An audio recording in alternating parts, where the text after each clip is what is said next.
સેવા અને સમાગમ જો બંનેનો સમન્વય નહીં થાય તો સેવાનું ફળ સંપૂર્ણ મેળવતા મેળવતા એ સાધકને પસીનો થઈ જશે.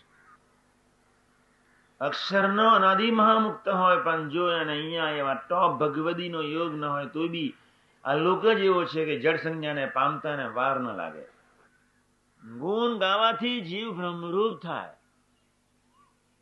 બ્રહ્મ સ્વરૂપ પોતા જીવો ગાતા આવડવા જોઈએ. ઈશ્વરચંદ્ર વિદ્યાસાગર કે આવી વિપરીત પરિસ્થિતિમાં તમે રહેવા છતાંય તમારા મુખારવિંદ પર હાસ્ય ક્યાંથી? તારે બોલ્યો સંઘર્ષ એ મારા જીવનની અનુપમ દિવાળી છે. For the sec of formality જ્યાં સુધી તમે સેવા કરશો ત્યાં સુધી તમારા ચૈતન્ય વિશે આનંદ ક્યારેય નહીં આવે. યોગી મહારાજના જીવનમાં આનંદ નહોતો ગયો એનું કારણ શું હતું? આનંદગન મૂર્તિને જ દેખ્યા કરતા હતા, બીજી કોઈ મૂર્તિ જ નહોતી એની પાસે.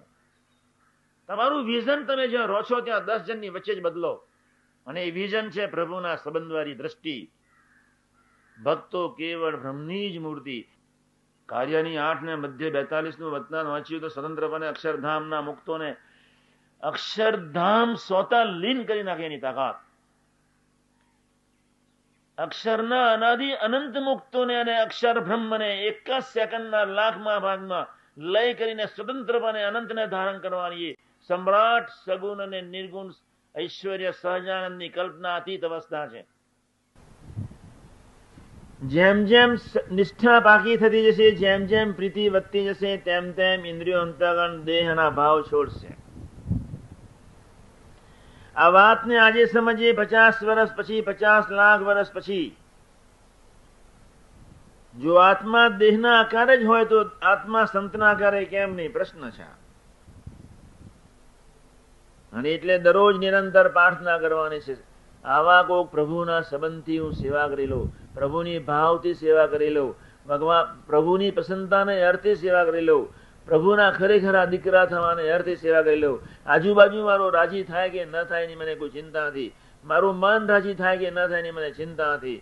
મારે સેવા કરવાની ફરજ છે, મારા આત્માને સુખી કરવા માટે અથવા ખરેખરા દીકરા કે સેવક બનવા માટે જ. ભગતજી મહારાજે એવી સેવા કરી. ન સમજ પડતી હોય તો ભગતજીમાંનું જીવન ચરિત્ર વાંચી લો. ન ખબર પડતી હોય તો યોગીમાંનું જીવન ચરિત્ર વાંચી લો કે સેવા કેમ કરવી જોઈએ. લીલા ચરિત્ર ગાવા ને સાંભળવા એ પીએચડીના કોર્સ કરતો વિદ્યાર્થીનું એ લક્ષણ છે. ભક્ત હૃદય હોવું જોઈએ, જ્ઞાનની. અતિ જ્ઞાની, અતિ પ્રેમી અને અતિ વેગી ક્યારેય વિવેકી ન થાય, ક્યારેય ભક્ત ન થાય. ધ્યાન રાખજો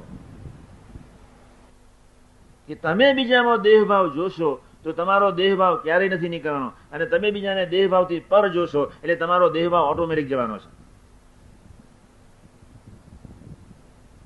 આપણે આપણું વિઝન ભાવના બદલવું પડશે. સેવામાં મનને સેવાના આકારે કરી નાખીએ. મહારાજે 3 રીતે ઇન્દ્રિયોને શુદ્ધ કરવાની વાત લખી નાખી: કથા વાર્તાથી, સેવાથી, મનન ચિંતનથી. પ્રથમ 8 સેવાથી ઇન્દ્રિયો શુદ્ધ થઈ જાય. મનન ચિંતન મધ્ય 13 બ્રહ્મરૂપ થઈ જાય. એ મધ્ય 41 કાર્યની 12 છેલ્લો પેરેગ્રાફ. આ વાત સામાન્ય નથી, ખૂબ અઘરી છે, ટોપ કક્ષાની છે. સમજી રાખજો, બહુ તાવ નહીં કરતા, વર્તાશે જ. 2 સૂત્ર લઈને જવાનું છે. પહેલું સૂત્ર વિવેકી થઈને જ મરવું છે. બીજું સૂત્ર અલ્પસંબંધવાળામાં પ્રભુ જ જોવા છે. જ્યાં સુધી વ્યક્તિ શ્વાસના તાંતને ગૂંથાયેલી હશે,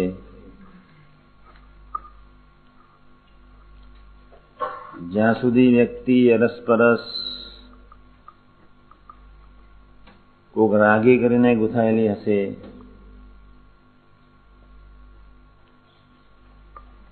જ્યાં સુધી વ્યક્તિ કોઈ બુદ્ધિના તાંતને ગૂંથાયેલી હશે, ત્યાં સુધી ક્યારેય આત્મીયતા સંભવે નહીં. જ્યારે વ્યક્તિ કોક પ્રભુના કે કોક નિષ્ઠાના તાંતને નહીં ગૂંથાય, ત્યાં સુધી એના જીવનમાંથી ભરતી ઓટ ક્યારેય ન જાય.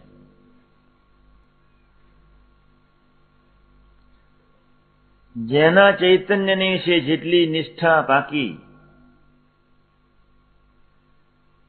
જેના દસેન્દ્રિયોને ચારે અંતકરણમાં જેટલું નિષ્ઠાનો રસ અથરોત,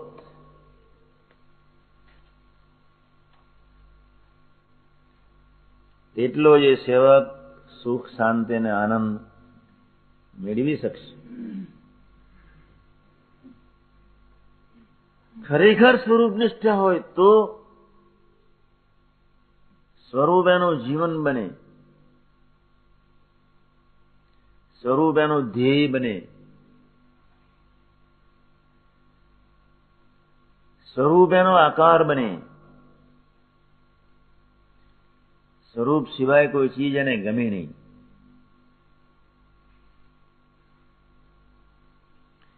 એ જ રાજી થાય, એ જ એનું જીવન. તું રાજી થા, એ જ મારું જીવન, એમને નિષ્ઠા કહેવાય. એવા સ્વરૂપની નિષ્ઠાને આધીન ખરેખર જીવીએ તો બુદ્ધિના મૂલ્યાંકનો, એની ગણતરી, એના ભાવો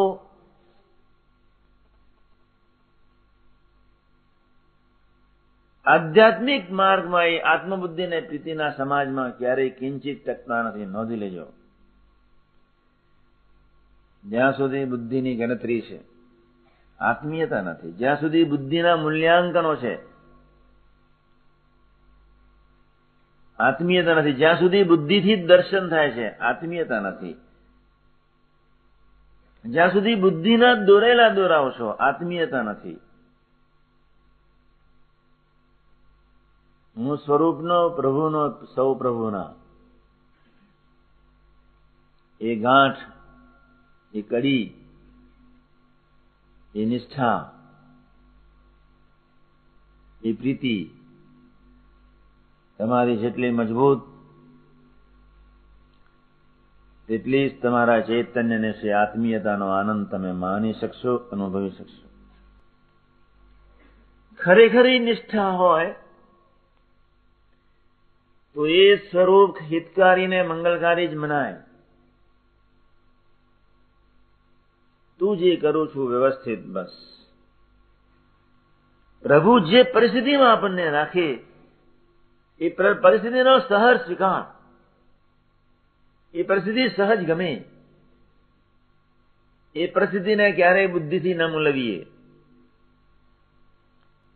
બ્રહ્મ નિયંત્રિત સમાજમાં ખરેખર અંતરથી બેઠા હોઈએ અથવા સમાજને બ્રહ્મ નિયંત્રિત માનતા હોઈએ, એમને નિષ્ઠા કહેવાય. પછી તો આનંદ સિવાય કોઈ ચીજ રહી ખરી? તું મળ્યો ત્યારથી પૂર્ણ, એમનામ સ્વરૂપ નિષ્ઠા કહેવાય. નિષ્ફળતામાં ઉદાસીનતા એ જ સ્વરૂપ નિષ્ઠાની કચાશ કહેવાય. નિષ્ફળતા આવી, એમાં ઉદાસીનતા છવાઈ ગઈ, એમનામ સ્વરૂપ નિષ્ઠાની કચાશ કહેવાય. નિષ્ઠાની વાત નહીં કરતા. પ્રભુ મારા ને હું પ્રભુનો, એ જ અહમ હોવો જોઈએ, બીજો કોઈ અહમ ન હોવો જોઈએ. પૂરું થઈ ગયું મારે. હવે હું પ્રભુનો મેટર ઓવર થઈ ગઈ. જેની પાસે બેસવાનું એ મળ્યા, જેના દર્શન કરવાનું એ મળ્યા. હવે કાંઈ બાકી નથી. એના ગમતા વર્તી લેવાનું. જય સ્વામિનારાયણ. આત્મીયતા